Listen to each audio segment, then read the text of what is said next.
बिस्मिल्लाहिर्रहमानिर्रहीम अल्हम्दुलिल्लाहि रब्बिल आलमीन वल आक़िबतुल मुत्तक़ीन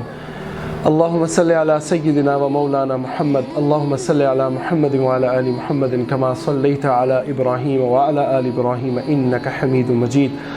अल्लाहुम्मा बारिक अला मुहम्मद व अला आलि मुहम्मद कमा बारकता अला इब्राहीम व अला आलि इब्राहीम इन्नका हमीदुम मजीद। यकीनन सब तारीफ़ात अल्लाह रब्बुल इज़्ज़त के लिए है जो हमारा खालिक है, मालिक है, राज़िक है।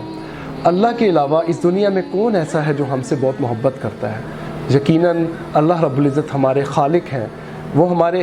तमाम अंजाम को जानते हैं, वो हमारे मौजूदा हालात को जानते हैं। अल्लाह रब्बुल इज़्ज़त कभी नहीं चाहते कि उसकी मखलूक जो है वो कभी भी किसी भी अज़ाब में मुब्तला हो। यकीनन इस अज़ाब से बचने के लिए नबी मुकर्रम सल्लल्लाहु अलैहि वसल्लम इस दुनिया में हादी बन कर आए। आप नबी मुकर्रम सल्लल्लाहु अलैहि वसल्लम जब इस दुनिया में आए तो जो फितने का दौर था, हर तरफ जहालत फैली हुई थी, मगर उन्होंने एक ऐसा माशरा कायम किया, ऐसा माशरा कायम किया जो शायद क़यामत तक आने वाले लोगों का ऐसा माशरा कायम ना हो सके। मगर नबी मुकर्रम सल्लल्लाहु अलैहि वसल्लम की हर बात जो आपने 1400 साल पहले की थी वो आज भी ऐसे मौजूद है जैसे आप सल्लल्लाहु अलैहि वसल्लम ने आज ही आकर हमें बताई हो।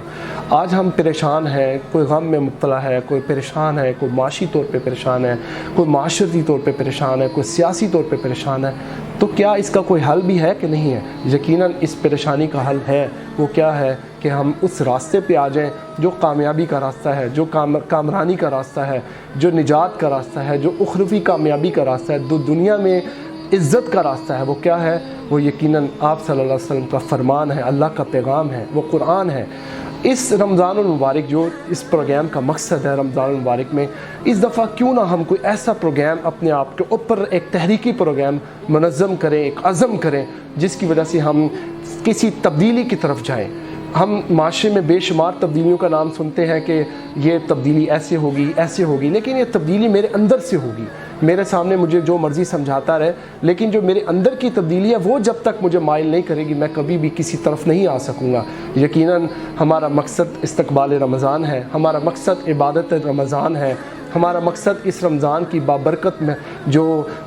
वक्त है उसको उस पर चलना है, और हमारा मकसद इस रमज़ान मुबारक की जो कीमती घड़ियाँ हैं उसको पर उससे फ़ायदा उठाना है। और हम इस रमज़ान में एक तहरीकी काम करें, एक ऐसा तहरीकी काम करें कि जब ये रमज़ान मुबारक ख़त्म हो तो यकीनन इसके अंदर ऐसी कैफियत हो कि मुझे पता चले कि मैंने कुछ तब्दीली की है। ऐसा ना हो कि मेरी उम्र 40 साल है, मैं 41वें साल में जाऊँ, मेरी उम्र 25 साल है, मैं 26वें साल जाऊँ, मैं बुढ़ापे में जाऊँ, मैं जवानी में जाऊँ, मैं किसी भी उम्र में जाऊँ तो मेरे में कोई तब्दीली ना हो। यकीनन जब इंसान के अंदर कोई तब्दीली नहीं होती तो इसका ये मतलब नहीं है कि वो कामयाब हो रहा है, इसका मतलब है कहीं ना कहीं उसके अंदर कमज़ोरी पाई जाती है। हम इस रमज़ान मुबारक में कुछ चीज़ें अहद के तौर पे पेश करते हैं, अपने आप से भी अहद करते हैं, अपने माशरे से भी अहद करते हैं कि इस नफ्सा नफसी के आलम में, इस फितने के आलम में, इस परेशानी के आलम में, इस दुख भरी दास्तान के आलम में हम इस दफ़ा रमज़ान मुबारक में कुछ ऐसा तब्दील करेंगे जिसके अंदर हम समझेंगे कि मैं जब रमज़ान के आखिरी दिन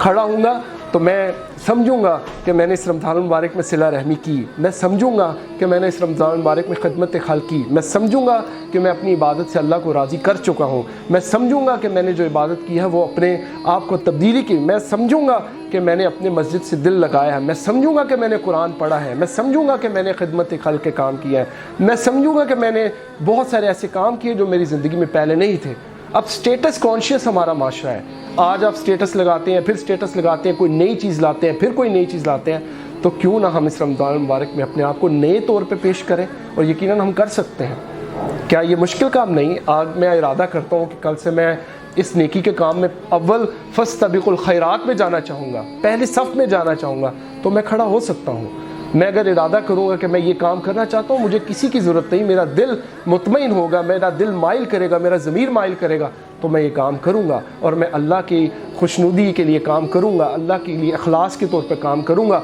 और जो भी काम करूँगा उसका अंजाम मेरे सामने होगा। और क्योंकि कुरान मजीद में रमज़ान मुबारक के हवाले से जो कैफियत आती है, जो पहचान आती है, जो आयात आती हैं वो ऐसी आती हैं कि या अय्युहल्लज़ीना आमनू कुतिबा अलैकुमुस्सियाम कमा कुतिबा अलल्लज़ीना मिन क़ब्लिकुम लअल्लकुम तत्तक़ून, ताकि तुम कामयाब हो सको। ये अंजाम है। आप कोई भी नेकी का काम करते हैं अपने अंजाम को देखें, कोई भी मामला करते हैं अपने अंजाम को देखें। हम अपने अंजाम से क्यों भूलें? लअल्लकुम तत्तक़ून, ताकि तुम कामयाब हो जाओ, दुनिया में भी कामयाब हो जाओ, आखिरत में भी कामयाब हो जाओ। तो इस पैगाम के साथ आप ज़रूर अपने आप को चेंज करें خدارہ چینج کریں، کیونکہ نفسا نفسی کے عالم میں آپ چینج کریں گے، معاشرتی طور پہ اپنے آپ کو حسن سلوک میں پیش کریں، آپ لوگوں سے ایسی جو فضول گفتگو ہے اس رمضان المبارک اس سے ذرا ہٹ کے دیکھیں،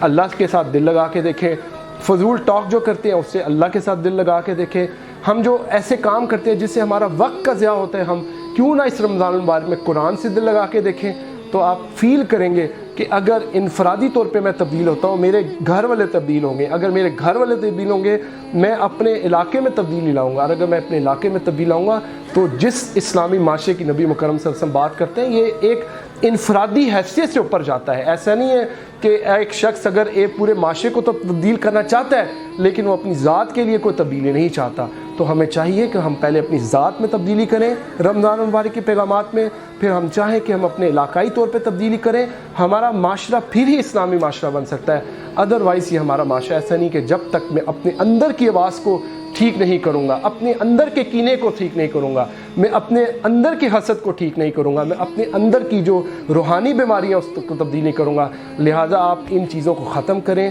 اور ایک اپنے نفسیاتی پہلو کو بالکل مطمئن طور پہ لے کے آئیں، لوگوں کو معاف کرنا سیکھیں، لوگوں سے صلہ رحمی کرنا سیکھیں، لوگوں کی خدمت کرنا سیکھیں، اور پھر اللہ کے دربار میں آ کے دیکھیں، پھر نبی مکرم صلی اللہ علیہ وسلم کی عادات کو اپنانے کی کوشش کریں، پھر دیکھیں آپ کو کیسی روحانی تقویت ملتی ہے۔ اور جب روحانی تقویت ملے گی تو یہ روزہ پیاس اور بھوک کا نام نہیں، اصل میں یہ روحانی تبدیلی کا نام ہے۔ تو اگر آپ روحانی تبدیلی چاہتے ہیں اپنے اندر تو یہ اندر کی آواز، دل کی آواز باہر لے کے آئیں اور اپنے آپ کو ایک کامیابی کی طرف لے کے جائیں، ایک اسلامی معاشرے کا قیام لے کے جائیں اور اپنے معاشرے میں ایک سکون برپا کریں۔ یقیناً اس سکون سے ہی، معاشرتی سکون سے ہی ہمارے ملک کی بہتری ہے، ہمارے معاشرے کی بہتری ہے اور ہمارے انجام کی بہتری ہے۔ جو کچھ کہا یقین کریں کہ دل کرتا ہے سب لوگ اس پہ عمل کریں، اور میں چاہوں گا کہ پہلے میں خود اس پہ عمل کروں پھر آپ لوگ اس کے اوپر عمل کریں انشاءاللہ، کیونکہ ایک داعی جو ہوتا ہے، جو دعوت دینے والا ہوتا ہے، جب تک وہ خود اس پہ عمل نہیں ہوتا تو اس کا کوئی فائدہ نہیں ہوتا۔ اللہ تعالیٰ جو کچھ کہا اس پہ عمل کرنے کی توفیق دے، ہمارے ملک پاکستان کو ہمیشہ قیامت تک قائم رکھے، اور ہمارے پاکستان کی جتنے دشمنان پاکستان ہیں، دشمنان اسلام ہیں، اللہ تعالیٰ ان کو نیست و نابود کرے، اور ہمیشہ پاکستان اور اسلام زندہ باد، پائندہ باد۔ اور اس رمضان المبارک میں آپ کا بھائی آپ کے لیے پیغام لایا، بابر خورشید، جزاکم اللہ خیر، دعاؤں کا طالب بابر خورشید۔ السلام علیکم ورحمۃ اللہ۔